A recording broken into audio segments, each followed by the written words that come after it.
ಸಮಿತಿಯ ಪ್ರತಿಯೊಬ್ಬ ಮುಖಂಡರಿಗೆ ನಮನಗಳನ್ನು ಸಲ್ಲಿಸುತ್ತಾ, ಯಾಕಂದ್ರೆ ನಿಮ್ಮ ಅತ್ಯಮೂಲ್ಯ ಸಮಯವನ್ನು ಇಡೀ ಒಂದು ತಾಲೂಕಿನ ಅಭಿವೃದ್ಧಿ ಹಾಗೂ ಒಂದು ಶ್ರೇಯಸ್ಸಿಗಾಗಿ ನಿಮ್ಮ ಎಲ್ಲ ಕೆಲಸ ಕಾರ್ಯಗಳನ್ನು ಬದಿಗೊತ್ತಿ ಇವತ್ತೇನು ಹೋರಾಟಕ್ಕೆ ನಿಂತಿದ್ದೀರಾ, ಈ ಒಂದು ಇದಕ್ಕೆ ನಮ್ಮ ಪತ್ರಕರ್ತರ ಪರವಾಗಿ ನಿಮಗೆ ತುಂಬು ಹೃದಯದ ಧನ್ಯವಾದಗಳನ್ನು ತಿಳಿಸ್ತಾ ಇದ್ದೇನೆ. ಈಗಾಗಲೇ 59 ದಿನ ಕಳೆದಿದೆ ಹೋರಾಟಕ್ಕೆ. ನಾಳೆಗೆ ತ್ರೈಮಾಸಿಕ 2 ತಿಂಗಳು ಕಳೀತಾ ಬಂದಿದೆ. ನಿಜ, ಇವತ್ತು ಅಧಿಕಾರಿಗಳಲ್ಲಿ ನಾನು ಕೇಳ್ಕೊಳ್ಳೋದಿಷ್ಟೇ, ಅಕಸ್ಮಾತ್ ನಿಮ್ಮ ಮನೆಯಲ್ಲಿ ಮಕ್ಕಳಿರ್ಬೋದು, ಇಲ್ಲ ನಿಮ್ಮ ತಂದೆ ತಾಯಿ ಹಳ್ಳಿಗಾಡಿಯಿಂದ ಬಂದವರು ಇರ್ಬೋದು, ವೃದ್ಧರಿರ್ಬೋದು, 5 ಕಿಲೋಮೀಟರ್ ದೂರ ಹೋಗಿ ಅವ್ರು ತಮ್ಮ ಕೆಲಸ ಮಾಡ್ಕೋಬೇಕಂದ್ರೆ ಎಷ್ಟು ಕಷ್ಟ ಇರ್ತದೆ ಸ್ವಾಮಿ. ಕನಿಷ್ಠ ಇಷ್ಟು ತಿಳುವಳಿಕೆ ನಿಮಗೆ ಅಧಿಕಾರಿಗಳಿಗಿಲ್ಲ ಅಂದ್ರೆ ಯಾಕೆ ನೀವು ಅಧಿಕಾರಿಗಳಾಗಿ ಸಾರ್ಥಕ ಏನಂತ ನಾನು ಈ ಸಂದರ್ಭದಲ್ಲಿ ಕೇಳ್ತೀನಿ. ಇವತ್ತು ಶಾಸಕರಾದವರು ಜನರ ಹಿತಕ್ಕಾಗಿ ನೀವು ಕೆಲಸ ಮಾಡಬೇಕಾದಂತ ಕರ್ತವ್ಯ ನಿಮಗೆ. ನಮ್ಮ ಟ್ಯಾಕ್ಸ್ ಹಣದಿಂದ ನಿಮಗೆ ಸಂಬಳ ಕೊಡ್ತೀವಿ, 4 ಒಳ್ಳೆ ಕೆಲಸ ಆಗ್ಲಿ ಅಂತ. ಅದನ್ನ ಇವತ್ತು ಸಮಸ್ತ ಜನರ ಶ್ರೇಯೋಭಿಷಿಗೆ ಮಾಡಬೇಕಾದಂತ ಕೆಲಸ ಮಾರಕವಾದಂತ ದಿಕ್ಕಿನಲ್ಲಿ ಸಾಗ್ತಾ ಇದೆಯಲ್ಲ ಇವತ್ತು ತಾಳಿಕೋಟೆ ಅಂತ ಈ ಸಂದರ್ಭದಲ್ಲಿ ಶಾಸಕರಿಗೆ ನಾನು ಪ್ರಶ್ನೆ ಮಾಡ್ತಾ ಇದ್ದೀನಿ. 59 ದಿನ ಆಗಿದೆ ಶಾಸಕರೇ, ನಿಮ್ಮನ್ನ ಗೆಲ್ಲಿಸಿದಂತ ಜನ ಇವತ್ತು ತಮ್ಮ ಕೆಲಸ ಕಾರ್ಯಗಳನ್ನೆಲ್ಲ ಬದಿಗೊತ್ತಿ ಇವತ್ತೇನು ಹೋರಾಟಕ್ಕೆ ಕುಂತಿದಾರಲ್ಲ, ಕನಿಷ್ಠ ನಿಮಗೆ ಮನವರಿಕೆ ಆಗ್ತಾ ಇಲ್ಲ ಯಾಕೆ ಕುಂತಿದ್ದಾರೆ ಏನು ಎತ್ತಂತ. ಒಂದು ಸೌಹಾರ್ದವಾಗಿ ಇವ್ರ ಹತ್ರ ಕುಂತು ಭೇಟಿ ಮಾಡಿ ಇದನ್ನ ಬಗೆಹರಿಸೋದು ಒಂದು ದಿನದ ಕೆಲಸ ತಮಗೆ. ಅದನ್ನ ಬಿಟ್ಟು ನಿಮ್ಮ ಸ್ವಾರ್ಥ ಲಾಲಸೆಗಾಗಿ ಹೆಚ್ಚು ದಿನ ಇವೆಲ್ಲ ನಡೆಯಲ್ಲ ಶಾಸಕರೇ. ದಯಮಾಡಿ ಇವತ್ತು ಶಾಸಕರಿರ್ಲಿ, ಸಚಿವರಿರ್ಲಿ, ಸಂಸದರಿರ್ಲಿ, ರಾಜಕಾರಣಿಗಳಿಗೆ ನಾನು ಕೇಳಿಕೊಳ್ಳೋದಿಷ್ಟೇ, ಇವತ್ತು ಯಾರೇ ಜನಪ್ರತಿನಿಧಿಗಳಾಗ್ಲಿ, ಜನರು ತಮ್ಮ ಸ್ವಯಂ ಅಂತರಾಳದಿಂದ ನಿಮಗೆ ನಮಸ್ಕಾರ ಮಾಡಂತ ಕಾಲಕ್ಕೆ ತಗೋಬೇಕು ನೀವು.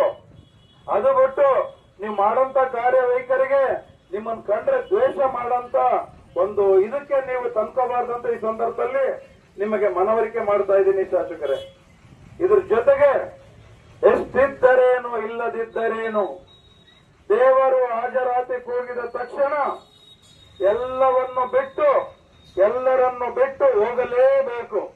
ಮುನಿಸೇಕೆ ಮನವೇ 4 ದಿನದ ಬದುಕೆಂಬ ಈ ಸಂತೆಯಲ್ಲಿ ಎಂಬ ಈ ವಾಕ್ಯವನ್ನು ಶಾಸಕರಿಗೆ ಮನದಟ್ಟು ಮಾಡಿಕೊಳ್ತಾ, ದಯಮಾಡಿ ಶಾಸಕರೇ ಈ ಒಂದು ವಾಕ್ಯಗಳು ನಾವು ಯಾಕೆ ಹೇಳ್ತಾ ಇದೀವಿ ಅಂದ್ರೆ, ಪತ್ರಕರ್ತರು ಏನು ನಮ್ಮಿಂದ ಬರಲ್ಲ ಶಾಸಕರೇ, ನಾವು ಮಾಡಂತ 4 ಒಳ್ಳೆ ಕೆಲಸ ಮಾತ್ರ ಬರ್ತದಂತ ಈ ಸಂದರ್ಭದಲ್ಲಿ ಹೇಳ್ತಾ, ಇವತ್ತು ನೋಡಿ 5 ಕಿಲೋಮೀಟರ್ ನೀವೇ ನಿಮ್ಮ ಆತ್ಮವಿಮರ್ಶೆ ಮಾಡ್ಕೊಳ್ರಿ.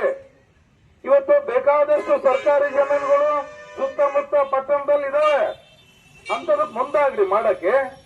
ಅದನ್ನ ಬಿಟ್ಟು ನಿಮ್ಮ ಯಾವುದೋ ಸ್ವಾರ್ಥ ಲಾಲಸೆಗಾಗಿ ಅಧಿಕಾರಿಗಳ ಮೇಲೆ ಒತ್ತಡ ಹಾಕಿ ಮಾಡಂತದ್ದು ಸಮಂಜಸ ಅಲ್ಲ. ಅಧಿಕಾರಿಗಳೇನ್ ಮೇಲಿಂದ ಇಳಿದು ಬಂದಿಲ್ಲ, ಕಾನೂನಿಗೆ ಏಕಿನ ದೊಡ್ಡವರು ಯಾರು ಇಲ್ಲ ಅಂತ ಈ ಸಭೆ ಮೂಲಕ ನಾನು ಹೇಳೋದ್ರ ಜೊತೆಗೆ, ಇವತ್ತು ನಾನು ಈ ತಾಲೂಕು ಹೋರಾಟ ಸಮಿತಿ ಜೊತೆಗೆ ಇಡೀ ನನ್ನ ಪತ್ರಕರ್ತರ ತಂಡ ಏನಿದೆ ರಾಜ್ಯದಲ್ಲಿ 3,500 ಸದಸ್ಯರುಗಳು, ನಾನು ಇವರಿಂದ ಇರ್ತೀನಿ. ಜೊತೆಗೆ ನಾಳೆಯಿಂದನೇ ಇವತ್ತು ನಮ್ಮ ಬಿಜಾಪುರ ಜಿಲ್ಲಾ ಪದಾಧಿಕಾರಿಗಳಿಗೆ ಹೇಳ್ತಾ ಇದ್ದೀನಿ, ನಮ್ಮ ಪಡಶೆಟ್ಟರಿಗೆ ಹೇಳ್ತಾ ಇದ್ದೀನಿ, ನಾಳೆನೆ ಕೆಲವು ದಾಖಲೆಗಳು ತಗೊಂಡ್ಬಿಟ್ಟು ರಾಜ್ಯಪಾಲರಿಗೆ, ಚೀಫ್ ಸೆಕ್ರೆಟರಿಗೆ ಒಂದು ಲೆಟರ್ ಬರೀರಿ.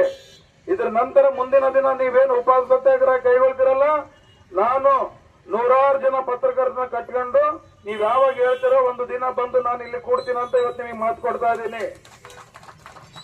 ಅದು ಬಿಟ್ಟು ಹೆಚ್ಚು ದಿನ ಈ ಜನತೆ ಇವತ್ತೇನು ಒಳ್ಳೆ ಕೆಲಸ ಮಾಡ್ತಿದಾರಲ್ಲ, ನಿಮ್ಮ ಮೇಲೆ ದ್ವೇಷಕಾರಿ ಈ ಕಾನೂನು ರೀತಿಯಿಂದ ನಮ್ಮ ಮೇಲೆ ಕೇಸ್ಗಳು ಹಾಕೋದು ಏನ್ ದೊಡ್ಡದೇನಲ್ಲ. ಎಂತೆಂತರೋ ನಮ್ಮ ದೇಶದಾಗ ಗಾಂಧೀಜಿಂದ ಅನೇಕ ಮಹನೀಯರು 100 ದಿನಗಟ್ಟಲೆ ಜೈಲಲ್ಲಿ ಇದ್ ಬಂದಾರೆ. ಜೈಲಿನ ದೊಡ್ಡ ಮಟ್ಟದೇನು ಇದಲ್ಲ, ಸ್ಟೇಷನ್ ಏನ್ ಇದಲ್ಲ ನಮಗೆ ಕಾನೂನು ತಿಳಿದಂತವ್ರಿಗೆ. ಅದಕ್ಕೆ ದಯಮಾಡಿ ಶಾಸಕರೇ, ನೀವೇನಾದ್ರೂ ಕಾನೂನಿಂದ ಹೋರಾಟವನ್ನು ಹತ್ತಿಕ್ಕಬೇಕಂತಂದ್ರೆ ದಯಮಾಡಿ ನೀವಲ್ಲ, ಯಾರಿಂದ ಸಾಧ್ಯ ಇಲ್ಲ ಅಂತ ಹೇಳ್ತಾ, ಇವತ್ತು ನಿಮಗೆ ಇವತ್ತೇನ್ ನೀವು ತಗೊಂತ ಇದ್ರಲ್ಲ ಶಾಸಕರೇ ಸಂಬಳ, ಅದು ನಮ್ಮ ಕಷ್ಟಾರ್ಜಿತದ ಟ್ಯಾಕ್ಸ್ ಹಣ ಅಂತ ನೀವು ತಿಳ್ಕೊಳ್ಳಿ. ಅದನ್ನ ಬಿಟ್ಟು ಶಾಸಕರಾದ ತಕ್ಷಣ ಏನೋ ದೊಡ್ಡ ಮಟ್ಟದ ಸಾಧನೆ ಇನ್ನೊಂದಲ್ಲ, ಪ್ರೀತಿ ಮುಖಾಂತರ ಎಲ್ಲರನ್ನ ಗೆಲ್ಲಿಬೇಕಂತ ಈ ಸಂದರ್ಭದಲ್ಲಿ ಶಾಸಕರಿಗೆ ಸಚಿವರಿಗೆ ಮನದಟ್ಟು ಮಾಡಿಕೊಳ್ತಾ ಕೊನೆಯದಾಗಿ ಒಂದೇ ಒಂದು ಮಾತು ಹೇಳ್ತಾ ಇದ್ದೀನಿ, ಶಾಸಕರ ಕೇಳಿ. ಸ್ಮಶಾನವು ಗಮಗಮಿಸುತ್ತಿದೆ, ಸ್ಮಶಾನವು ಗಮಗಮಿಸುತ್ತಿದೆ ಶವಗಳಿಗಿಟ್ಟ ಹೂಗಳಿಂದ.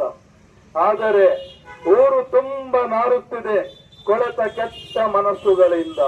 ಆ ಕೊಳೆತ ಕೆಟ್ಟಂತ ಮನಸ್ಸುಗಳು ಶಾಸಕರೇ ಇಂದಿಗೂ ಇನ್ನೆಂದಿಗೂ ನೀವಾಗಲಿ ನಾವಾಗಲಿ ಆಗಲಾರದಂತೆ 4 ಒಳ್ಳೆ ಕಾರ್ಯದ ಜೊತೆಗೆ ಇಡೀ ಪಟ್ಟಣದ ಸುತ್ತಮುತ್ತನೇ ಒಂದು ಇವತ್ತೇನು ಪ್ರಜಾಸೌಧ ನಿರ್ಮಾಣ ಆಗ್ಬೇಕು, ಆ ದಿಕ್ಕಿನಲ್ಲಿ ನೀವು ಸಾಗ್ಬೇಕಂತ ಇಲ್ಲಿ ಮನವಿ ಮಾಡಿಕೊಳ್ಳೋ ಜೊತೆಗೆ ಕಾನೂನು ಹೋರಾಟಕ್ಕೆ ಮುಂದಿನ ದಿನ ಈಗಾಗಲೇ ನಮ್ಮ ರವೀಂದ್ರ ಕಟ್ಟಿಮನೆಯವರ ಹತ್ರ ಇಷ್ಟೊತ್ತು ಐವಿನಲ್ಲಿ ನಾನು ಮಾತಾಡಿದ್ದೇನೆ. ಇವತ್ತೇನು ಹೋರಾಟ ಹೊಂಟಿದ್ರೆ ಸಾಂಘಿಕ ಸಂತೋಷ, ನಿಮ್ಮಿಂದ ನಾ ಹೇಳ್ತೀನಿ. ಜೊತೆಗೆ ಕಾನೂನಿನ ದೊಡ್ಡವರು ಯಾವ ಪ್ರೈಮ್ ಮಿನಿಸ್ಟರ್ ಇಲ್ಲ, ಸಿಎಂ ಇಲ್ಲ ಅಂತ ಈ ಸಂದರ್ಭದಲ್ಲಿ ಮನವರಿಕೆ ಮಾಡ್ತಾ ನಾಳೆಯಿಂದ ರಿಟ್ ಪಿಟಿಷನ್ ಫೈಲ್ ಏನಿದೆ, ಒಂದು PIL ಏನಿದೆ, ಅದ್ರ ಜೊತೆಗೆ ಇವತ್ತು ನಿಮ್ದೇನು ಸೂಕ್ತ ಕಾನೂನಾತ್ಮಕವಾಗಿ ನಿಮ್ ಬೇಡಿಕೆ ಏನಿದೆ ಈಡೇರಿರ್ತದೆ. ಕೋರ್ಟ್ ಮುಖಾಂತರ ನಾವು ಇದನ್ನ ತಡೆ ಮಾಡಂತ ಕೆಲಸಕ್ಕೂ ಇವತ್ತಿಂದ ಮುಂದುವರೆದು ಹೋಗ್ಬೇಕಂತ ಹೇಳ್ತಾ ನನ್ನನ್ನು ಇಲ್ಲಿ ಬರಮಾಡಿಕೊಂಡು, ಜೊತೆಗೆ ನಾನು ದಿನನಿತ್ಯ ಪೇಪರ್ ಅಲ್ಲಿ ನೋಡ್ತಾ ಇದ್ದೆ, ಸುಮಾರು ದಿನದ ನಿಮ್ಮ ಹೋರಾಟಕ್ಕೆ ನ್ಯಾಯಯುತ ಬೇಡಿಕೆ ನ್ಯಾಯಯುತ ಹೋರಾಟ ಎಲ್ಲೇ ಇರಲಿ ರಾಜ್ಯದಲ್ಲಿ ಅಲ್ಲಿ ಕರೆದೇ ಇದ್ರು ನಾನು ಹೋಗಿ ಆ ಹೋರಾಟದಲ್ಲಿ ತೊಡಗಿಸಿ ಅವರಿಂದ ಇರ್ತೇನೆ. ಬೇಕಾದ್ರೆ ನನ್ನ ಮೇಲೆ SKS ಆಗ್ತಿರೋ ಆಕರಿ ಶಾಸಕರ ಅಧಿಕಾರಿಗಳೇ ನಾವು ಜೈಲಲ್ಲಿ ಇದ್ದಾಗ್ಲಿ ಈ ಹೋರಾಟಕ್ಕೆ ಜಯ ತಂದ್ಕೊಡೋವರಿಗೆ ಬಿಡಲ್ಲ ಅಂತ ಹೇಳ್ತಾ ಇವತ್ತು ನಿಮ್ಮಿಂದ ಎಲ್ಲ ಇಡೀ ನಮ್ಮ ಪತ್ರಕರ್ತ ತಂಡ ಇರ್ತೀವಂತ ಹೇಳ್ತಾ ನನ್ನ ಈ ಮಾತಿಗೆ ವಿರಾಮ ನೀಡ್ತಾ ಇದ್ದೀನಿ. ಜೈ ಹಿಂದ್, ಜೈ ಕರ್ನಾಟಕ ಮಾತು. ಬುದ್ಧಿಜೀವಿಗಳಿಗೆ ಅವರ ಪಾದಕ್ಕೆ ಶರಣಾರ್ಥಿ ಎನ್ನುತ್ತಾ ಹಾಗೂ ಬೆಂಗಳೂರಿನಿಂದ ರಾಜ್ಯದ ರಾಜಧಾನಿ ಬೆಂಗಳೂರಿನಿಂದ ನಮ್ಮ ಕಾನಿಪಧ್ವನಿ ಸಂಘಟನೆಯ ರಾಜ್ಯಾಧ್ಯಕ್ಷರಾದಂಥ ಮಲ್ಲಿಕಾರ್ಜುನ್ ಬಂಗ್ಲೆ ಅವರು ಸಾಹೇಬ್ರೆ ಹಾಗೂ ನಮ್ಮ ರಾಜ್ಯದ ಧ್ವನಿ ಸಂಘಟನೆಯ ಉಪಾಧ್ಯಕ್ಷರಾದಂಥ SS ಪಾಟೀಲ್ ಸರ್ರೆ ಹಾಗೂ ವೇದಿಕೆ ಮೇಲೆ ಆಸನರಾಗಿದ್ದ ಎಲ್ಲ ನಮ್ಮ ಹೋರಾಟ ಸಮಿತಿಯ ಪದಾಧಿಕಾರಿಗಳೇ, ನಾನಿವತ್ತು ಹೇಳ್ತಾರೆ ಹೋರಾಟದ ಕಿಚ್ಚನ್ನು ಹಚ್ಚುವಾಗ ಯಾಕ್ರಪ್ಪ ಹೋರಾಟಕ್ಕೆ ಕಿಚ್ಚ ಹಚ್ಚಾಗತ್ತೀನಿ? ಮಾನ್ಯ ಶಾಸಕರನ್ನು ವಿನಂತಿ ಮಾಡ್ಕೊತೀನಿ, ನೀವು ಆರಿಸಿ ಬರಬೇಕಾದ್ರೆ ನಮ್ಮಿಂದ ತಾಳಿಕೋಟೆಯ ಜನರಿಂದ, ತಾಳಿಕೋಟೆ ಜನರಿಗೆ ಇಷ್ಟೊಂದು ಯಾಕೆ ತ್ರಾಸ ಕೊಡ್ತಾ ಇದ್ದೀರಿ ಅಪ್ಪಾಜಿನಾಡ್ಗಳವರೇ? ನೋಡಿ, ಓಟ್ ತಗೋಬೇಕಾದ್ರೆ ಒಂದು ಚೌಡ್ಯಾಗ ಕೂತು ರಾತ್ರಿ ಹಗಲೆಲ್ಲ ನಮ್ಮನ್ನ ಪುಡ್ಯಾಗ ಹಾಕೊಂಡು ಓಟ್ ಹಾಕಿ ಗೆದ್ದಿ ಬರ್ತೀರಿ. MLA ಸಾಹೇಬ್ರೆ, ಇವತ್ತು ನಮ್ಮ ಹೋರಾಟಗಾರರು 59 ದಿನಗಳಿಂದ ಇಲ್ಲಿ ಬಸವೇಶ್ವರ ವೃತ್ತದಲ್ಲಿ ಟೆಂಟ್ ಅನ್ನು ಹಾಕಿ ಕೂತಿರುವುದು ನೀವು ಕುಂಭಕರ್ಣನ ನಿದ್ದೆಯಲ್ಲಿ ಕೂತಿದ್ದೀರಾ. MLA ಸಾಹೇಬ್ರೆ, ನಾವು ಹೋರಾಟಕ್ಕೂ ಸಿದ್ಧ, ಎಲ್ಲದಕ್ಕೂ ಸಿದ್ಧ. ನಾನು ಡಾಕ್ಟರ್ ಚಂದೂಜ್ ಯಾದವ್, ನನಗೆ 57 ವಯಸ್ಸ. ಈ ಹೋರಾಟದ ಕಡಿಯಲ್ಲಿ ಬೆಂದು ಬೆಳೆದು 4 ಸಲ ಜೈಲಿ ಹೋಗ್ವಿ. ಬೇಕಾದ್ರೆ ಬಿಜಾಪುರದಿಂದ ಯಾವುದೋ ದನಿ ಸಂಘಟನೆಯಿಂದ ಬಂದಂತ ನನ್ನ ಮೇಲೆ ಕೇಸ್ ಮಾಡಿ ನಾವಿಗಾಗಿ ಮಾತಾಡ್ತಾ ಇರೋದು. ನಾವು ಬಂದಿರೋದು ಪ್ರಜೆಗಳಿಗಾಗಿ. ಇಲ್ಲೇ ಬಸವೇಶ್ವರ ಸರ್ಕಲ್ ಹತ್ರ ಸಾಕಷ್ಟು ಸರ್ಕಾರಿ ಜಮೀನುಗಳದಾವ, ಸಾಕಷ್ಟು ಸರ್ಕಾರಿ ಆಫೀಸ್ಗಳದಾವ. ಅಲ್ಲೇ ಕೊಡಿಸಿ ಇನ್ನು ನೀವು ಸದಾ ಶಾಸಕರಾಗಿ ಮುಂದುವರಿತಾ ಇದ್ದೀರಿ, ಇನ್ನು ಮಂತ್ರಿಯಾಗಿನೂ ಮುಂದುವರಿಬಹುದು. ಬನ್ನಿ, ಈ ನಮ್ಮ ಹೋರಾಟಗಾರರು 59 ಏನು ಇಂಥ ಸುಡು ಬಿಸಿಲಲ್ಲಿ ಕಾಯ್ತಾ ಇದ್ದಾರೆ. ಅವ್ರ ಮನೆಗೆ ಮಾಡ್ತಾ ಇಲ್ಲ ಶಾಸಕರೇ. ನೀವು ಅವ್ರ ಜೊತೆ ಕೈ ಜೋಡಿಸಿ ಏನಿದೆ ಏನಿಲ್ಲ 4.5 ಕಿಲೋಮೀಟರ್ ಗಟ್ಟಲೆ ದೂರಲ್ಲಿ ತಾಯಂದಿರು ವೃದ್ಧರು ಎಲ್ಲರೂ ಅಲ್ಲಿ ಹೋಗಿ ಅವ್ರ ಕೆಲಸ ಮಾಡ್ಕೋಬೇಕಾದ್ರೆ ಎಷ್ಟಿದು ಆಗತ್ತೆ. ಇನ್ನೊಂದು ಕಂದಾಯ ಇಲಾಖೆಯ ಸರ್ವ ಅಧಿಕಾರಿಗಳೇ ಒಂದು ಕಿವಿ ಮಾತು ಹೇಳ್ತೇನೆ. ಅಧಿಕಾರಿಗಳೇ, ರಾತ್ರಿ ಪಾಕೆಟ್ ಬರುತ್ತೆ, ಮುಂಜಾನೆ ಏನೇನೋ ಬರುತ್ತೆ. ಅದಕ್ಕೆ ತಲೆಗುಡಬೇಡಿ. ನಮ್ಮ ಸಮಾಜ ತಾಳಿಕೋಟೆ ತಾಲೂಕಿನ ವ್ಯಾಪ್ತಿಯಲ್ಲಿ ಬರತಕ್ಕಂಥ ಸುಮಾರು 24-25 ಹಳ್ಳಿ ಜನಗಳ ತೊಂದರೆಯನ್ನು ನೋಡಿ ಅಧಿಕಾರಿಗಳೇ, ಇವತ್ತು 59 ದಿನಗಳಾಯ್ತು ನಮ್ಮ ಜನ ಇಲ್ಲಿ ಹೋರಾಟ ಕೂತಾರ. ಯಾರಾದ್ರೂ ಬಂದಿದ್ದೀರಾ? ಯಾಕೆ ಹೋರಾಟ ಕೇಳಿದ್ದೀರಾ? ಇಲ್ಲ. ಐಸ್ರಾಮಿ ಕಾರ್ ಇರುತ್ತೆ, AC ರೂಮ್ ಇರುತ್ತೆ, ಯಾರೋ ಏನು ಮಾಡಾಕತ್ತಾರ ಕುಂತಾರ. ಯಾರಿಗೂ ಗೊತ್ತಿಲ್ಲ. ಸಮಾಜದ ಏಳಿಗೆಗಾಗಿ, ಪ್ರಜಾಪ್ರಭುತ್ವದ ಏಳಿಗೆಗಾಗಿ ಇಲ್ಲಿ ಕುತ್ತಂತ ನಮ್ಮ ಜನ, ನಮ್ಮ ಹೋರಾಟಗಾರರು ತಾವು ಒಂದು ಪ್ರಜಾಸೌಧವನ್ನ ಸೆಂಟರ್ ಕಟ್ಟಿಸಿ ನಾವೇನ ಆಡಳಿತ ಮಾಡಬೇಕು ಅಂತ ಗೊತ್ತಿಲ್ಲ ಗುರುವೇ. ವಿಚಾರ ಮಾಡಿ ಹೇಳ್ತಾರೆ. ಯಾಕೆ ಶಾಸಕರಾಗ್ಲಿ ಅಧಿಕಾರಿಗಳೇ ಒಂದ್ ಹೇಳ್ತಾರೆ, ಹರಿಯನಿ ಕೂಡಿದರೆ ಹಳ್ಳ, ತೆನಿ ಕೂಡಿದರೆ ರಾತ್ರಿ. ನಿಮ್ಮ ರಾಜಕೀಯವನ್ನ ಬದಿಗಿಟ್ಟು, ನಿಮ್ಮ ಅಧಿಕಾರವನ್ನ ಬದಿಗಿಟ್ಟು ಇಲ್ಲಿ ಹೋರಾಟಕ್ಕೆ ಬನ್ನಿ. ನಮ್ಮ ಜನರಿಗೆ ಮಾಡಿ ನಾವೆಲ್ಲರ ಕೂಡಿ ವಿಧಾನಸೌಧದಾಗ ಈ ದನಿ ಎತ್ತಿ ಇಲ್ಲಿ ತಾಳಿಕೋಟೆ ಪಟ್ಟಣದ ಮಧ್ಯಭಾಗದಲ್ಲಿ ಪ್ರಜಾಸೌಧ ಮಾಡ್ತೀವಿ ಅಂತೇಳಿ ನಮ್ಮ ಜನರಿಗೆ ಸ್ವಂತನ ಹೇಳಿ ಗುರುವೆ. ಅಲ್ಲ, ಈ ದನಿ ನೀವು ಹೇಳ್ತಾ ಇರಬಹುದು, ನಮಗೆ ಯಾವ ತಲವಾರ ಬೇಡ, ಯಾವ ಖಡ್ಗ ಬೇಡ, ಯಾವ ಬಂದೂಕು ಬೇಡ, ನಮ್ಮ ಪತ್ರಕರ್ತರಿಗೆ ಒಂದು ಪೆನ್ನು ಸಾಕು. ಇದನ್ನು ಇವತ್ತು ನಮ್ಮ ರಾಜ್ಯಾಧ್ಯಕ್ಷರು ಹೇಳಿದ ಹಾಗೆ ಮುಂಬರುವ ದಿನಗಳಲ್ಲಿ ಈ ಹೋರಾಟ ಹಂಗೆ ನಡೆದರೆ ದನಿ ಸಂಘಟನೆಯ 3050 ಪಡೆಯನ್ನ ಇಟ್ಕೊಂಡು ಈ ಹೋರಾಟ ಸಮಿತಿಯ ಜೊತೆ ಇರ್ತೀವಿ. ನಾವು ಇಲ್ಲೇ ಪಕ್ಕದಲ್ಲಿ ಹೋಗ್ತೀವಿ. ಇಂದಿನ ನಾಳೆಯಿಂದ ನಾವು ಕೋರ್ಟ್ ಪಿಟಿಷನ್ ಬಗ್ಗೆ ನಮ್ಮ ಹಿರಿಯರ ಸಲಹೆ ಸೂಚನೆ ತಗೊಂಡು ಅದಕ್ಕೆ ನಾವು ಬಡ್ದಾಡ್ತೀವಿ. ಯಾವತ್ತೂ ನಾವು ಈ ಹೋರಾಟ ಸಮಿತಿ ಜೊತೆ ಇರ್ತೀವಂತ ಹೇಳ್ತಾ ನನ್ನ ಒಂದೆರಡು ಮಾತಿಗೆ ವಿರಾಮ ಹೇಳ್ತೇನೆ. ಜೈ ಹಿಂದ್, ಜೈ ಭೀಮ್, ಜೈ ಸೇವಾಲಾಲ್. ನಿಮ್ಮ ಹಠವನ್ನು ಸಾಧಿಸಿ ಸರ್ಕಾರ ನಮ್ಮದೇ ಅದ, ಏನ್ ಮಾಡಿದ್ರು ನಡೀತೈತಿ. ಇವ್ರು ಮಳು ಕುರಿಗಳದ ಜನ, ಇವ್ರ ಜನ ನಾವ್ ಹೇಳ್ದಂಗೆ ಕೇಳ್ತಾರ. ಏನಾದ್ರು ಮಾಡಿ ಇವ್ರ ದೂರ ಹಾಕ್ಬೇಕು, ಹೋರಾಟಗಾರರು ಕಂಪ್ಲೇಂಟ್ ಮಾಡ್ಬೇಕು. ನೀವು ಏನಾದ್ರೂ ತಿಳ್ಕೊಂಡಿದ್ದ ಕರೆ ಆದ್ರೆ ಅದು ಮೂರ್ಖತನದ ಪರಮಾವಧಿ ಆಗ್ತದೆ. ದಯವಿಟ್ಟು ಶಾಸಕರೇ ಅದನ್ನ ಕೈ ಬಿಡಬೇಕು. ನೇರವಾಗಿ ಬಂದು ಭೇಟಿಯಾಗಿ ಇವರಿಗೆ ಒಂದು ಒಳ್ಳೆ ಸಂದೇಶ ಕೊಟ್ಟು ಪಟ್ಟಣದಲ್ಲಿ ನಾನು ಪ್ರಜಾಸೌಧ ಮಾಡ್ತೇನೆ ಅಂತೇಳಿ ನೀವು ಘೋಷಣೆ ಮಾಡಬೇಕು ಅಂತೇಳಿ ಮತ್ತೊಮ್ಮೆ ಕೇಳಿಕೊಂಡು ಈ ಸಂದರ್ಭದಲ್ಲಿ ಜಿಲ್ಲಾ ಉಸ್ತುವಾರಿ ಸಚಿವರಾಗಿರ್ತಕ್ಕಂಥ ನಮ್ಮ MP ಪಾಟೀಲ್ ಸಾಹೇಬರಿಗೆ ವಿನಂತಿ ಮಾಡ್ತೀನಿ ನಾನು. ಯಾಕೆಂದ್ರೆ ನೀವು ಜಿಲ್ಲೆಯ ಉಸ್ತುವಾರಿ ಸಚಿವರು, ಸರ್ಕಾರದಲ್ಲಿ ಪ್ರಭಾವಿ ಒಂದು ಮಂತ್ರಿಗಳು. ಹೀಗಾಗಿ ನಿಮ್ಮಲ್ಲಿ ಒಂದು ಅನುಭವದ ಒಂದು ನುಡಿ, ಅನುಭವದ ವಿಚಾರ, ಶರಣ ತತ್ವ, ಆಚಾರ ವಿಚಾರ ನಿಮ್ಮಲ್ಲಿ ಕೂಡ ಇದೆ.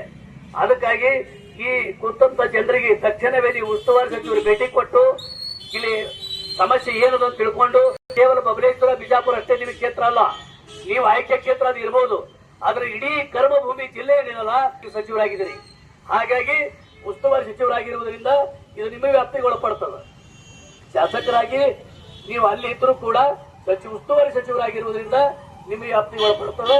ದಯವಿಟ್ಟು DC ಅವರ ಗಮನಕ್ಕೆ ತಂದು ಜಿಲ್ಲಾಧಿಕಾರಿ ಒಂದು ಸಭೆ ಕರೆದು, ನಿಮ್ಮ ಅಪ್ಪಾಜಿ ನಾಡುಗಳು ಶಾಸಕರಿಗೆ ಸಭೆ ಕರೆದು ಎಲ್ಲ ಕೂತ್ಕೊಂಡು ನಮ್ಮ ಈ ಸಮಿತಿಯ ಹೋರಾಟ ಸಮಿತಿಯ ಅನೇಕ ಹಿರಿಯ ಪದಾಧಿಕಾರಿಗಳಿಗೆ ಇಲ್ಲೇ ಬಂದು ಭೇಟಿ ಕೊಟ್ಟು ನೀವು ತಕ್ಷಣವೇ ಸೂಕ್ತ ಕ್ರಮಕ್ಕೆ ಮುಂದಾಗಬೇಕು. ಆ ಪ್ರಜಾಸೌಧ ದೂರ ಮಾಡತಕ್ಕಂತ ಕೆಲಸ ಬಿಟ್ಟು ಹತ್ತಿರದಲ್ಲಿ ಪಟ್ಟಣದಲ್ಲಿ ಮಾಡುವಂತ ಕೆಲಸಕ್ಕೆ ನೀವಾದರೂ ಕೂಡ ಮುಂದಾಗಬೇಕಂತೇಳಿ ಮತ್ತೊಂದು ನಿಮ್ಮೆಲ್ಲರೂ ಮನವಿ ಮಾಡಿ, ಮುಂದಿನ ದಿನಗಳಲ್ಲಿ ಇದೇ ಹೋರಾಟ ನೋಡಿ 59 ದಿನ, ಇದು 59 ದಿನ ಎಷ್ಟೊಂದು ಸಮಯ ಬೇಕಾಗಿಲ್ಲ ಅಂತ ನನಗೆ ಅನಿಸ್ತದ. ಇಷ್ಟೊಂದು ಸಮಯ ಬೇಕಾಗಿಲ್ಲ. ನಮ್ಮದು ವಿಶ್ವದರ್ಶನ ಪತ್ರಿಕೆಯಲ್ಲಿ ನಾವು ನಿರಂತರ ಭಾಗಗಳು ಬರ್ತಾ ಇದೆ. ನಮ್ಮ ವಿಜಯಕುಮಾರ್ ವರದಿಗಾರರು ಕಂಟಿನ್ಯೂ ಆಗ್ತಾ ಇದ್ದಾರೆ. ನಾನು ಮೊನ್ನೆ ತಾನೇ ಕೇಳಿದೆ, ನಾನು ಹುಬ್ಳಿಗೆ ಬಂದಾಗ, ಏನಪ್ಪಾ ನಿಮ್ ಪ್ರಜಾಸೌಧ ಹೋರಾಟ ಇನ್ನು ಮುಂದೆ ಹೊರ್ತಾ ಇದೆಯಲ್ಲ ಅಂತ. ಅವ್ರು ಅದೇ ಹೇಳಿದ್ರು, ಸರ್ ಏನ್ ಸರ್ ಸ್ಥಳೀಯ ಶಾಸಕರು ಸ್ಪಂದಿಸ್ತಾ ಇಲ್ಲ, ಉಸ್ತುವಾರಿ ಸಚಿವರು ಸ್ಪಂದಿಸ್ತಾ ಇಲ್ಲ, ಜನಪ್ರತಿನಿಧಿಗಳ ಬಗ್ಗೆ ಕಾಳಜಿ ಇಲ್ಲ ಅಂತ ಹೇಳಿ. ನಮ್ಮ ಪತ್ರಕರ್ತರು ಕೂಡ ಹೇಳ್ಕೊಂಡವರು ನಮ್ಗೆ ಬಹಳ ವಿಷಾದ ಅನಿಸ್ತು. ಏನಪ್ಪಾ ಈ ಜನಪ್ರತಿನಿಧಿ ಮಾನವೀಯತೆ ಇಲ್ಲ ಅಂತ ಹೇಳಿ. ಹೀಗಾಗಿ ಮತ್ತೊಮ್ಮೆ ನಿಮ್ಗ ಬಹಳ ಒತ್ತಡ ಪೂರ್ವಕವಾಗಿ ನಾವು ಒತ್ತಡ ಹಾಕ್ತಾ ಇದೀವಿ. ನೀವೇನಾದ್ರೂ ಇದಕ್ಕೆ ಹಿಂದೆಚ್ಚೆ ಇಟ್ಟು ನಿಮ್ಮ ಕಾಯಕ ಹಳೆ ಚಾಳಿ ಮನಿಮಂದಿಲ್ಲ ಅಂತ ಹೇಳಿ ಅದೇ ಹಳೆ ಚಾಳಿ ಮುಂದುವರಿಸಿಕೊಂಡು ನೀವೇನಾದ್ರೂ ದೂರ ಮಟ್ಟದಲ್ಲಿ ಮಾಡೋದು ಪ್ರಯತ್ನ ಮಾಡಿದ ಕರೆ ಆದ್ರ ಕರ್ನಾಟಕ ರಾಜ್ಯದಲ್ಲಿ ವಿದ್ಯಾವಂತರ ವೇದಿಕೆ ನಮ್ಮದು, ಪ್ರಜ್ಞಾವಂತರ ವೇದಿಕೆ ನಮ್ಮದು. ನಾಡಿನಲ್ಲಿ ಒಳಿತಿಗಾಗಿ ಸೇವೆ ಮಾಡತಕ್ಕಂಥ ನಮ್ಮ ಪತ್ರಕರ್ತರ ಧ್ವನಿ ಸಂಘಟನೆ, ನಮ್ಮ ರಾಜ್ಯಾಧ್ಯಕ್ಷರಾಗಿರುವ ಬಂಗ್ಲೆ ಮಲ್ಲಿಕಾರ್ಜುನ್ ಅವರ ನೇತೃತ್ವದಲ್ಲಿ 3800 ಪತ್ರಕರ್ತರ ಜೊತೆಗೆ ನಿಮ್ಮ ಹೋರಾಟಕ್ಕೆ ನಾವು ಬೆಂಬಲ ಇರ್ತೀವಿ. ದೊಡ್ಡ ಮಟ್ಟದಲ್ಲಿ ಹೋರಾಟ ಮಾಡೋಣ. ಈ ಹೋರಾಟದ ಧ್ವನಿ ಹೀಗೆ ಇರಲಿ. ಅವರು ನಾಚಿಕೆಟ್ಟು ಅವ್ರು ಬರೋ ಮಟ್ಟ ನಾವು ನಾಚಿಕೆಟ್ಟು ಹೋರಾಟ ಮಾಡೋಣ. ನಾಚಿಕೆಟ್ಟು ಅವ್ರು ಇರ್ತು, ನಾವು ನಾಚಿಕೆಟ್ಟು ಹೋರಾಟ ಮಾಡೋಣ. ಮುಲಾಜೆ ಇಲ್ಲ. ನಾವು ಯಾರ ವೈಯಕ್ತಿಕವಾಗಿ ಮಾಡ್ತಾ ಇಲ್ಲ, ಇನ್ನೊಬ್ಬರ ಹಿತಕ್ಕಾಗಿ ಮಾಡ್ತಾ ಇಲ್ಲ, ಇನ್ನೊಬ್ಬರ ಲಾಭಕ್ಕಾಗಿ ಮಾಡ್ತಾ ಇಲ್ಲ. ನಾಡಿನ ಈ ತಾಲೂಕಿನ ಬಡ ಜನತೆಯ ಪರವಾಗಿ, ಬಡ ಜನರಿಗೆ ಮುಂದೆ ಒಳ್ಳೇದಾಗಲಿ, ಬಡ ಜನರಿಗೆ ತೊಂದರೆ ಆಗಬಾರ್ದು ಅನ್ನೋ ಉದ್ದೇಶದಿಂದ ಪ್ರಜಾಸೌಧ ನಮ್ಮ ಸ್ಥಿತಿಯಲ್ಲಿ ಇರಬೇಕಂತ ಕೇಳ್ತಾ ಇದ್ದೀವಿ.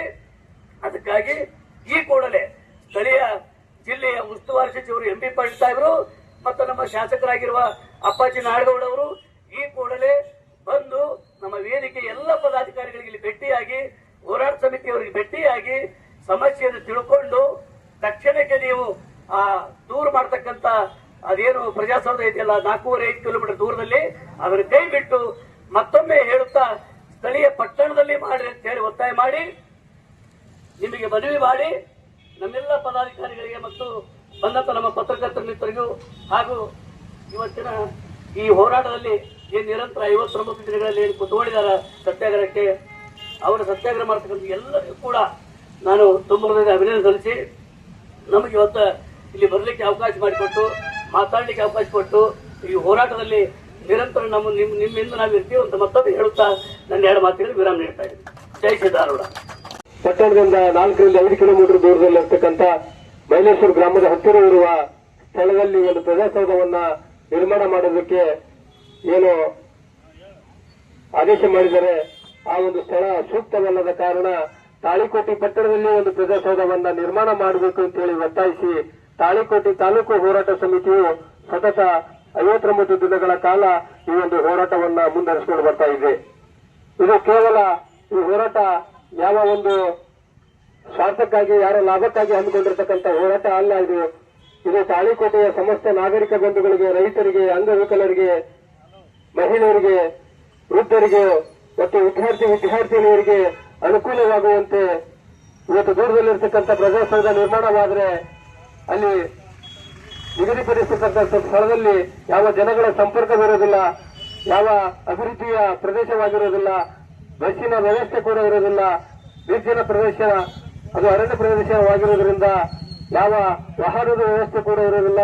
ಇವತ್ತು ಮಹಿಳೆಯರಿಗೆ ಮತ್ತು ವಿದ್ಯಾರ್ಥಿನಿಯರಿಗೆ ಒಂದು ಭದ್ರತೆಯಾದಂತಹ ಒಂದು ಸ್ಥಳವಲ್ಲದ ಕಾರಣ ತಾಳಿಕೋಟೆ ಪಟ್ಟಣದಲ್ಲಿ ಒಂದು ಪ್ರಜಾಸೌಧವನ್ನ ನಿರ್ಮಾಣ ಮಾಡಿ ತಾಳಿಕೋಟೆ ತಾಲೂಕಿನ ಜನತೆಗೆ ಒಂದು ಅನುಕೂಲವಾಗಲಿ ಅಂತೇಳಿ ಹೋರಾಟವನ್ನ ಹಮ್ಮಿಕೊಂಡಿದ್ದು ಇವತ್ತಿನವರೆಗೂ ಸತತ 59 ದಿನಗಳಾದರೂ ಕೂಡ ಸಂಬಂಧಪಟ್ಟಂತ ಅಧಿಕಾರಿಗಳಾಗಲಿ, ಶಾಸಕರಾಗಲಿ, ಜಿಲ್ಲಾ ಉಸ್ತುವಾರಿ ಸಚಿವರಾಗಲಿ ಇದುವರೆಗೂ ಒಂದು ಹೋರಾಟಕ್ಕೆ ಸ್ಪಂದಿಸದೇ ಇರುವುದು ಇಡೀ ತಾಲೂಕಿನ ಜನತೆಗೆ ಒಂದು ನೋವನ್ನು ತಂದಿದೆ. ಯಾಕಂದ್ರೆ ಇವತ್ತು ಕೇವಲ ತಾಳಿಕೋಟೆ ತಾಲೂಕು ಹೋರಾಟ ಸಮಿತಿ ಮಾತ್ರ ಈ ಒಂದು ಹೋರಾಟವನ್ನು ಹಮ್ಮಿಕೊಂಡಿಲ್ಲ. ಇವತ್ತು 59 ದಿನಗಳ ಕಾಲ ತಾಳಿಕೋಟೆಯ ತಮ್ಮದೇ ಆದಂತಹ ಒಂದು ಘನತೆ ಗೌರವವನ್ನು ಹೊಂದಿರತಕ್ಕಂಥ ಎಲ್ಲ ಸಮುದಾಯದ ಹಿರಿಯ ಮುಖಂಡರುಗಳು ಪ್ರತಿದಿನ ಬೆಳಗ್ಗೆ 11 ಗಂಟೆಯಿಂದ ಸಾಯಂಕಾಲ 5 ಗಂಟೆವರೆಗೂ ಕೂಡ ಈ ಒಂದು ಹೋರಾಟದಲ್ಲಿ ಕೇವಲ ಬೆಂಬಲವಲ್ಲ, ನಾವು ಶಕ್ತಿಯಾಗಿ ನಿಲ್ತೇವೆ ಅಂತ ಪ್ರತಿದಿನ ಬಂದು ಅವರು ಕೂಡ ಒಂದು ಬೆಂಬಲವನ್ನ ನೀಡಿದರ ಜೊತೆಗೆ ತಾಳಿಕೋಟೆ ತಾಲೂಕಿನ ಎಲ್ಲ ಸುಮಾರು 15 ರಿಂದ 25 ಗ್ರಾಮದ ಎಲ್ಲ ಸಮುದಾಯದ ಹಿರಿಯ ಮುಖಂಡರುಗಳು ಈ ಒಂದು ಹೋರಾಟಕ್ಕೆ ಬೆಂಬಲವನ್ನು ಸೂಚಿಸುತ್ತಿದ್ದಾರೆ. ಮುಂದಿನ ದಿನಮಾನಗಳಲ್ಲೂ ಕೂಡ ಪ್ರತಿಯೊಂದು ಹಳ್ಳಿಯ ಎಲ್ಲ ಮುಖಂಡರುಗಳು ಕೂಡ ನಾವು ನಿಮ್ಮ ಹೋರಾಟಕ್ಕೆ ನಾವು ಬೆಂಬಲವಾಗಿ ನಿಲ್ತೇವೆ.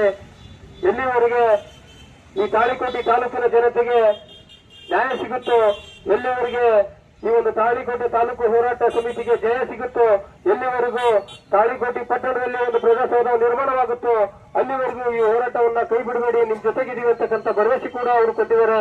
ಅದೇ ರೀತಿ ಇವತ್ತು ತಾಳಿಕೋಟೆ ತಾಲೂಕು ಹೋರಾಟ ಸಮಿತಿಗೆ ಸಂಪೂರ್ಣ ಬೆಂಬಲವನ್ನ ಸೂಚಿಸಿ ಈ ಒಂದು ಹೋರಾಟಕ್ಕೆ ಶಕ್ತಿಯಾಗಿ ನಿಲ್ತೇವೆ ಅಂತ ಕಾನಿಪ ಧ್ವನಿ ಇವರ ಸಂಘದ ಎಲ್ಲ ಪದಾಧಿಕಾರಿಗಳು ಕೂಡ ಆಗಮಿಸಿ ಹೋರಾಟಕ್ಕೆ ಒಂದು ಶಕ್ತಿಯಾಗಿ ನಿಲ್ತಾ ಇದ್ದಾರೆ. ಅವ್ರಿಗೆಲ್ಲರಿಗೂ ಕೂಡ ನಾನು ಮತ್ತೊಮ್ಮೆ ತುಂಬು ಹೃದಯದ ಸ್ವಾಗತವನ್ನು ಬಯಸಿ ನನ್ನೊಂದೆರಡು ಮಾತುಗಳನ್ನ ಮುಗಿಸ್ತಾ ಇದ್ದೀನಿ. ಜೈ ಹಿಂದ್, ಜೈ ಭೀಮ್. ಬರಬಾರದು ಅಂತ ನನ್ನ ವಿಚಾರ ಅಷ್ಟೇ. ನೀವು ಯಾವಾಗಲೂ ಇಲ್ಲಿ ಬಹುಶಃ 59ದಿಂದಾಗ ನೀವು ಈ ಜಾಗಕ್ಕಿಂತ ಭೇಟಿ ಕೊಡ್ರಿ ಅಂತ ನನಗಂತೂ ಗೊತ್ತಿಲ್ಲ, ಭೇಟಿ ಕೊಟ್ಟಿಲ್ಲ. ನೋಡಿ, ಇದು ಅತ್ಯಂತ ನಾಚಿಕೆಗೇಡಿನ ಸಂಗತಿ. ಮತ್ತೊಮ್ಮೆ ಹೇಳ್ತೀನಿ ನಾನು, ಅಲ್ಲಿನ ಸಂಗತಿ. ಇದೆಲ್ಲ ಏನ್ ಜನ ಕುತ್ಕೊಂಡಿದಾರಲ್ಲ ಜನ ಈ ವೇದಿಕೆ ಮೇಲೆ, ಜನರ ಒಳಿತಿಗಾಗಿ, ಈ ಒಂದು ತಾಲೂಕಿನಲ್ಲಿರ್ತಕ್ಕಂಥ ಸುಮಾರು ಹಳ್ಳಿಗಳ ಬಡ ಜನತೆಯ ಕಲ್ಯಾಣಕ್ಕಾಗಿ, ಬಡ ಜನರ ಒಳಿತಿಗಾಗಿ, ರೈತರ ಒಳಿತಿಗಾಗಿ, ವಯೋವೃದ್ಧರ ಒಳಿತಿಗಾಗಿ, ಸಮಾಜದ ಕಟ್ಟ ಕಡೆಯ ಬಡ ಜನತೆ ಒಳಿತಿಗಾಗಿ ಮಾಡ್ತಕ್ಕಂಥ ಹೋರಾಟ ಇದು. ಅದ್ರ ಯಾಕೆ ಹೋರಾಟ ಮಾಡ್ತಾ ಇದ್ದಾರೆ ಅವರು? ನೀವು ನಮ್ಮ ತಾಳಿಕೋಡಿ ಪಟ್ಟಣದಲ್ಲಿ ಈ ಒಂದು ಪ್ರಜಾಸೌಧ ನಿರ್ಮಾಣ ಮಾಡಿದರೆ ನಮಗೆ ಹತ್ತಿರವಾಗಿ ಕಾಲ್ನಡಿಗೆಯಲ್ಲೋ ಅಥವಾ 5-10 ರೂಪಾಯಿ ರಿಕ್ಷಾದಲ್ಲಿಯೋ ಹೋಗ್ತಕ್ಕಂಥ ವ್ಯವಸ್ಥೆ ಆಗ್ತದ. ನೀವು ಅದನ್ನು ಬಿಟ್ಟು 5 ಕಿಲೋಮೀಟರ್ ದೂರದಲ್ಲಿ ಎಲ್ಲೋ ಜಂಗಲ ಪ್ರದೇಶದಲ್ಲಿ ಮಾಡಿಬಿಟ್ರೆ ಅದು ಸುಸಜ್ಜಿತವಾದ ಸ್ಥಳವೂ ಅಲ್ಲ. ಅಲ್ಲಿ ಹೋಗಿ ಪ್ರದೇಶ ನೋಡಿಬಿಟ್ರೆ ಕಾಲು ಮಾರಿ ತಗೊಂಡು ಹೊಡ್ಕೋಬೇಕು. ನಮಗೆ ನಾಚಿಕೆ ಬರ್ತದೆ ಅಂತ ಪರಿಸ್ಥಿತಿ ಅದಾವ. ನಿಮಗೆ ಯಾಕೆ ನಾಚಿಕೆ ಬರಂಗಿರೋದು? ಹೌದಪ್ಪ, ಇದು ಜನರಿಗೆ ಕೇಳ್ತಾ ಇದ್ದ ಬೇಡಿಕೆ ನ್ಯಾಯಯುತವಾದ ಸತ್ಯವಾದ ಬೇಡಿಕೆ ಅದ. ಇದು ಜನರಿಗೆ ನಾನು ಇದು ವಿರುದ್ಧ ದಿಕ್ಕಿನಲ್ಲಿ ಹೋಗ್ತಾ ಇದ್ದೀನಿ, ಇದು ಸರಿಯಲ್ಲ. ನಮ್ಮ ಜನರಿಗೆ ಒಳ್ಳೇದು ಮಾಡಬೇಕು. ಈ ಜನ ಕೇಳ್ತುವಂತ ಕೆಲಸಕ್ಕೆ ನಾಳೆ ಅಥವಾ ನಾಡಿದ್ದು ಬಂದು ನೀವೇನಾದ್ರೂ ನಿಮ್ಮ ಶಾಸಕ ಸ್ಥಾನದಲ್ಲಿ ಮುಂದುವರಿಯ ಅವಕಾಶ ಇದ್ರೆ ಜನರ ಬೇಡಿಕೆಗೆ ಸಲ್ಲಿಸಿ, ಈ ಜನರ ಒಳ್ಳೆಯದನ್ನು ಬಯಸಿ, ವಿರೋಧ ದಿಕ್ಕಿನಲ್ಲಿ ಇರ್ತಕ್ಕಂಥ ಪ್ರಜಾಸೌಧ 5 ಕಿಲೋಮೀಟರ್ ಬಿಟ್ಟು ಸ್ಥಳೀಯ ಒಂದು ಜಾಗದಲ್ಲಿ, ಶಹರ ಪಟ್ಟಣದ ಜಾಗದಲ್ಲಿ ನಾನು ಪ್ರಜಾಸೌಧ ನಿರ್ಮಾಣ ಮಾಡ್ತೀನಿ ಅಂತೇಳಿ ನೀವೇನಾದ್ರೂ ಘೋಷಣೆ ಮಾಡಿದ್ದ ಕರೆ ಆದ್ರೆ ಮುಂದಿನ ದಿನಗಳಲ್ಲಿ ಜನ ನಿಮಗೆ ಒಳ್ಳೆ ಪಾಠ ಕಲಿಸ್ತಾರ. ಇಲ್ಲ ಅಂದ್ರೆ ವಿರುದ್ಧ ದಿಕ್ಕಿನಲ್ಲಿ ಹೋಗಿದ್ದ ಕರೆ ಆದ್ರೆ ಸೋಲಿನ ಪಾಠ ಅಂತೂ ಖಚಿತವಾಗಿ ನಿಮಗೆ ಕಲಿಸ್ತಾರೆ. ಇದು 100ಕ್ಕೆ 100 ಸತ್ಯ. ಇದರ 2 ಮಾತೇ ಇಲ್ಲ. ಇದನ್ನ ಪತ್ರಕರ್ತರ ಯಾಕೆ ಹೇಳ್ತೀವಿ ಅಂದ್ರೆ, ನಿಮ್ಮಲ್ಲಿ ಮಾನವೀಯ ಮೌಲ್ಯಗಳ ಒತ್ತು ಕೊಡುತ್ತಕ್ಕಂತ ಒಂದು ವಿಚಾರಗಳನ್ನು ಇರಬೇಕು. ಯಾಕಂದ್ರೆ ನೀವು ಜನರ ಪ್ರತಿನಿಧಿಗಳು, ಜನರಿಂದ ಮತವನ್ನು ಪಡೆದು ಜನರಿಗಾಗಿ ಸೇವೆ ಮಾಡ್ತಕ್ಕಂಥವ್ರು.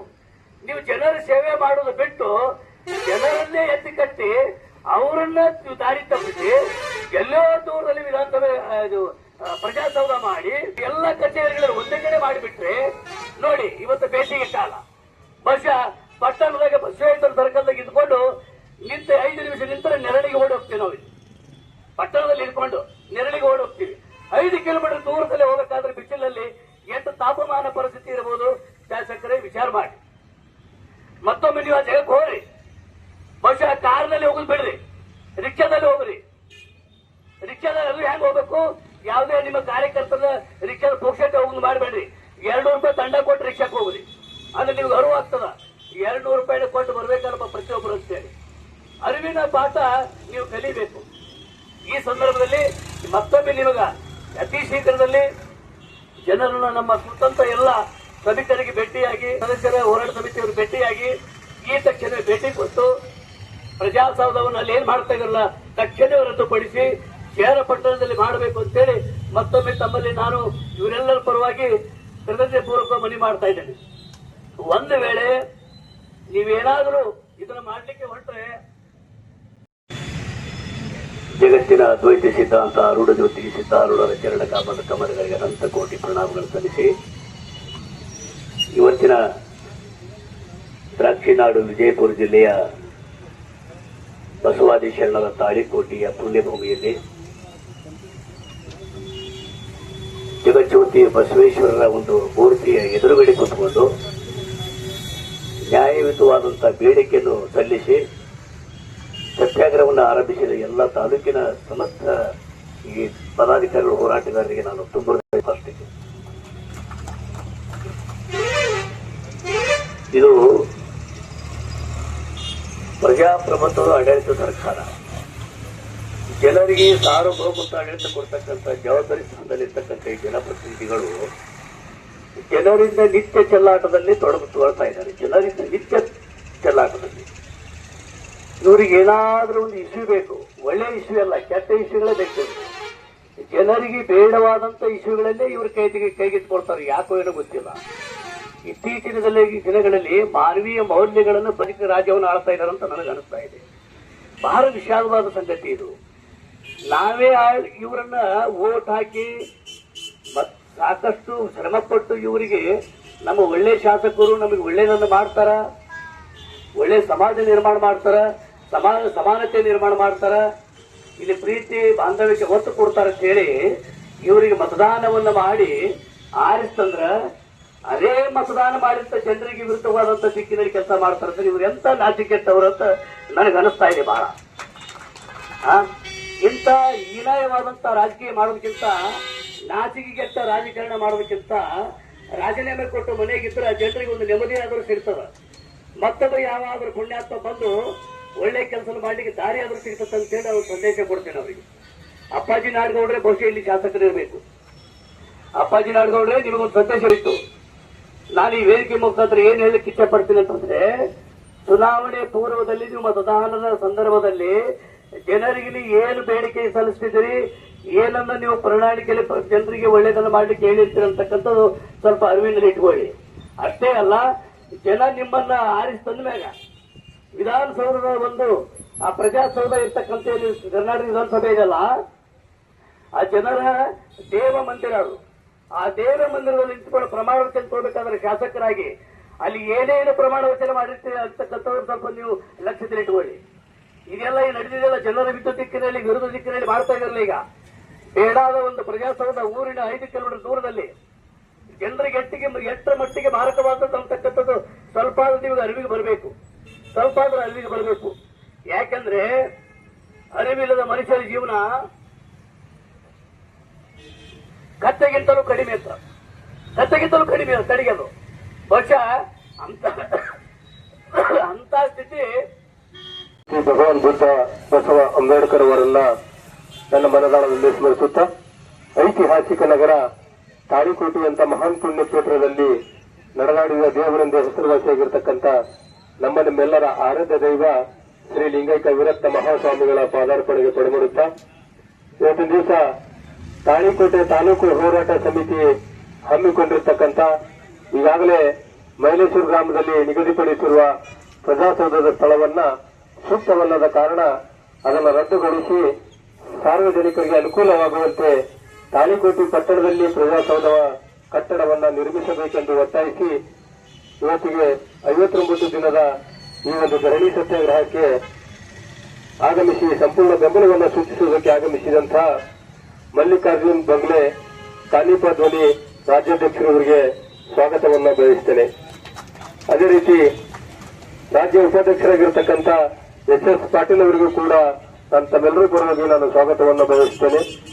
ಇನ್ನೋರ್ವ ಕಾನಿಪ ಧ್ವನಿ ಧಾರವಾಡ ಜಿಲ್ಲೆಯ ಅಧ್ಯಕ್ಷರಾಗಿರ್ತಕ್ಕಂಥ ಸಂಗನಗೌಡ ಹೂವಣ್ಣ ಅವರಿಗೂ ಕೂಡ ನಾನು ಸ್ವಾಗತವನ್ನು ಬಯಸುತ್ತೇನೆ. ಅದೇ ರೀತಿ ಕಾನಿಪ ಧ್ವನಿ ಜಿಲ್ಲಾ ಪ್ರಧಾನ ಕಾರ್ಯದರ್ಶಿಯಾಗಿರ್ತಕ್ಕಂಥ ಡಾಕ್ಟರ್ ಚಂದ್ರು ಜಾಧವ್ ಅವರಿಗೂ ಕೂಡ ನಾನು ಸ್ವಾಗತವನ್ನು ಬಯಸುತ್ತೇನೆ. ಜಿಲ್ಲಾ ಉಪಾಧ್ಯಕ್ಷರಾಗಿರ್ತಕ್ಕಂಥ ಸಿದ್ದು ಕಲ್ಲೂರು ಅವರಿಗೂ ಕೂಡ ನಾನು ಸ್ವಾಗತವನ್ನು ಬಯಸುತ್ತೇನೆ. ಅದೇ ರೀತಿ ತಾಳಿಕೋಟೆ ತಾಲೂಕು ಹೋರಾಟ ಸಮಿತಿಯ ಉಪಾಧ್ಯಕ್ಷರಾಗಿರ್ತಕ್ಕಂಥ ಮುತ್ತಪ್ಪ ಚಮಲಾಪುರ ಅವರಿಗೂ ಹಾಗೂ ಕಾಶಿನಾಥ್ ಮುರಾಳಸರ್ ಅವರಿಗೂ ಹಾಗೂ ದಶಟೇಶ್ವರ್ ಅವರಿಗೂ ಹಾಗೂ ರವಿ ಕಟ್ಟಿಮನಿ ಅವರಿಗೂ ಫಿರೋಜ್ ಕುಮಾರ್ ಹಜೀರ್ ಅವರಿಗೂ ಕಳಗುಸರ್ ಅಂಗ್ರೇಜ್ ಅವರಿಗೂ ಎಲ್ಲರಿಗೂ ಕೂಡ ನಾನು ಮತ್ತೊಮ್ಮೆ ಈ ಒಂದು ವೇದಿಕೆಗೆ ಸ್ವಾಗತವನ್ನು ಬಯಸುತ್ತೇನೆ. ಸಂಘ ಧ್ವನಿ ಈ ಪತ್ರಕರ್ತರ ಸಂಘದ ರಾಜ್ಯಾದ್ಯಂತ ಇರುವ ಇದೊಂದು ಪತ್ರಕರ್ತರ ಸಂಘ. ಈ ಸಂಘ ಸುಮಾರು ವರ್ಷಗಳಿಂದ ಇಡೀ ರಾಜ್ಯದಲ್ಲೇ ಎಲ್ಲಿ ಹೋರಾಟ ಕೈಗೊಂಡರೂ ಕೂಡ ರಾಜ್ಯಾಧ್ಯಕ್ಷರು ಸ್ವತಃ ಹೋರಾಟಗಾರರು ಎಲ್ಲಿ ಹೋರಾಟಗಳು ನಡೀತಾ ಇದ್ರು ಕೂಡ ರಾಜ್ಯದಲ್ಲಿ ಹೋಗಿ ಆ ಬೆಂಬಲವನ್ನು ಸೂಚಿಸಿ ಪತ್ರಿಕೆ ಮುಖಾಂತರ ತಮ್ಮ ಬರವಣಿಗೆ ಮುಖಾಂತರ ಅಧಿಕಾರಿಗಳ ಕಣ್ ತೆರೆಸುವ ಕೆಲಸ ಹಾಗೂ ಪ್ರತಿನಿಧಿಗಳ ಕಣ್ ತೆರೆಸುವ ಕೆಲಸ ಮಾಡ್ತಾ ಇದ್ದಾರೆ. ಸುಮಾರು ವರ್ಷಗಳಿಂದ ಈ ಕೆಲಸವನ್ನ ಅವರು ಈ ಕಾರ್ಯನಿರತ ಪತ್ರಕರ್ತರ ಸಂಘ ಧ್ವನಿಯಿಂದ ಸುಮಾರು ವರ್ಷಗಳಿಂದ ಈ ಕೆಲಸವನ್ನ ಮಾಡ್ತಾ ಬಂದಿದ್ದಾರೆ. ಹಾಗೆ ಕೂಡ ಈ ಬಿಜಾಪುರ ಜಿಲ್ಲೆಯ ತಾಳಿಕೋಟೆಯಲ್ಲಿ ಕೂಡ ಈ ಒಂದು ಹೋರಾಟ ನಡೀತಾ ಇದೆ ಅಂತ ಹೇಳಿ ಸುಮಾರು ದಿನಗಳಿಂದ ಅವರಿಗೆ ವಿಷಯ ಮುಟ್ಟಿದ್ದ ಕೂಡಲೇ ಇವತ್ತು ಅಫಜಲ್ಪುರದಲ್ಲಿ ಕಾರ್ಯಕ್ರಮ ಇದ್ದು ಕೂಡ ಅಲ್ಲಿ ಕಾರ್ಯಕ್ರಮ ಮುಗಿಸಿಕೊಂಡು ಸೀದಾ ತಾಳಿಕೋಟೆಗೆ ಬಂದಿದ್ದು ತಮ್ಮ ಸಂಪೂರ್ಣ ಬೆಂಬಲವನ್ನು ನೀಡಿ ಈ ವಿಷಯವನ್ನು ಸಂಪೂರ್ಣವಾಗಿ ಅರ್ಥಕೊಂಡು ಈ ಮುಂದಿನ ದಿನ ಏನ್ ಮಾಡಬೇಕು ಹೋರಾಟ ಹೆಂಗಿಲ್ಲ ಅಂತ ಹೇಳಿ ನಮ್ಮ ಹೋರಾಟ ಸಮಿತಿಗೆ ಹಾಗೂ ಜನಪ್ರತಿನಿಧಿಗಳಿಗೆ ಅಧಿಕಾರಿಗಳಿಗೆ ಸೂಚನೆ ಕೂಡ ಕೊಡಬೇಕಂತ ಹೇಳಿ ನಮ್ಮ ಹೋರಾಟ ಸಮಿತಿಯಿಂದ ಕೇಳ್ಕೊಂತ ಈ ರಾಜ್ಯಾಧ್ಯಕ್ಷರು ಮಲ್ಲಿಕಾರ್ಜುನ ಬಂಗ್ಲೆಯರು ಈ ತಾಳಿಕೋಟೆ ಹೋರಾಟ ಸಮಿತಿ ಹಮ್ಮಿಕೊಂಡಂತಹ ಈ ದಳಿ ಸತ್ಯಾಗ್ರಹ ಕುರಿತು ಒಂದೆರಡು ಮಾತುಗಳನ್ನು ಹೇಳಬೇಕಂತ ಹೇಳಿ ಹೋರಾಟ ಜನರಿಗೆ ತುಂಬಾ ತೊಂದರೆಯಲ್ಲಿರುವುದು. ಸಾರ್ವಜನಿಕರಿಗೆ ಸೇವೆಗೆ ನಿರ್ಮಿಸಿರುವ ಈ ಕಟ್ಟಡ ಜನರಿಗೆ ಹತ್ತಿರದಲ್ಲಿ ಇರಬೇಕು. ಈಗ ಪರಿಸ್ಥಿತಿಯಲ್ಲಿ ಪ್ರಜಾಸೌಧ ದೂರದಲ್ಲಿರುವುದರಿಂದ ಸಾಮಾನ್ಯ ಜನರಿಗೂ ತುಂಬಾ ಕಷ್ಟ ಅನುಭವಿಸುತ್ತೆ. ಆದರೆ ನಮ್ಮ ಊರಿನ ಹಿರಿಯರು, ಮಹಿಳೆಯರು, ದಿನಗೂಲಿ ಕಾರ್ಮಿಕರು ಇವರೆಲ್ಲರಿಗೂ ದಿನನಿತ್ಯವೂ ಸರ್ಕಾರಿ ಕೆಲಸಕ್ಕಾಗಿ ಪ್ರಜಾಸೌಧಕ್ಕೆ ಹೋಗಬೇಕಾಗುತ್ತದೆ. ಆದರೆ ದೂರದಲ್ಲಿ ಇರುವುದರಿಂದ ಹೋಗುವ ಹೆಚ್ಚು ಸಮಯ ಬೇಕಾಗುತ್ತದೆ. ವಾಹನ ಸೌಲಭ್ಯ ಇರುವುದಿಲ್ಲ, ತೊಂದರೆ ಅನುಭವಿಸಬೇಕಾಗುತ್ತದೆ. ಹಿರಿಯ ನಾಗರಿಕರಿಗೂ ಹಾಗೂ ನಡೆಯುವ ಕಷ್ಟವಾಗುತ್ತದೆ. ದೈನಂದಿನ ಕೆಲಸ ಮಾಡುವವರಿಗೂ ಸಮಯ ಮತ್ತು ಹಣ ಎರಡೂ ನಷ್ಟವಾಗುತ್ತದೆ. ಸರ್ಕಾರಿ ಜನರಿಗೆ ಅನುಕೂಲ ಆಗುವ ಕೆಲಸ ಮಾಡಬೇಕು. ಆದರೆ ಈ ರೀತಿ ಯೋಜನೆಯ ಜನರಿಗೆ ತೊಂದರೆ ಉಂಟು ಮಾಡುತ್ತದೆ. ಆದರೆ ಇದು ಸರಿಯಲ್ಲ. ಆದ್ದರಿಂದ ನಮ್ಮ ಬೇಡಿಕೆಗಳು ಪ್ರಜಾಸೌಧದಿಂದ ಜನರಿಗೆ ಸುಲಭವಾಗಿ ತಲುಪುವ ಸ್ಥಳಾಂತರಿಸಬೇಕು. ಬಸ್ ಸ್ಟ್ಯಾಂಡು ಅಥವಾ ಮುಖ್ಯ ರಸ್ತೆಯ ಹತ್ತಿರ ನಿರ್ಮಾಣ ಮಾಡಬೇಕು. ಜನರು ಅಭಿಪ್ರಾಯವನ್ನು ಮುಖಂಡರಿಗೂ ಮತ್ತು ನಮ್ಮ ಕಾರ್ಯಕರ್ತರು ಪದಾಧಿಕಾರಿಗಳು ಈ ಪ್ರಜಾಸೌಧವನ್ನು ಊರಿಂದ 4 ಕಿಲೋಮೀಟರ್ ಮುಂದೆ ಹಾಕುತ್ತಿರುವುದು ಅನ್ಯಾಯದ ವಿರುದ್ಧ ತಾಳಿಕೋಟೆ ಪಟ್ಟಣ ಎಲ್ಲ ಹಿರಿಯರು ಮತ್ತು ಮುಖಂಡರು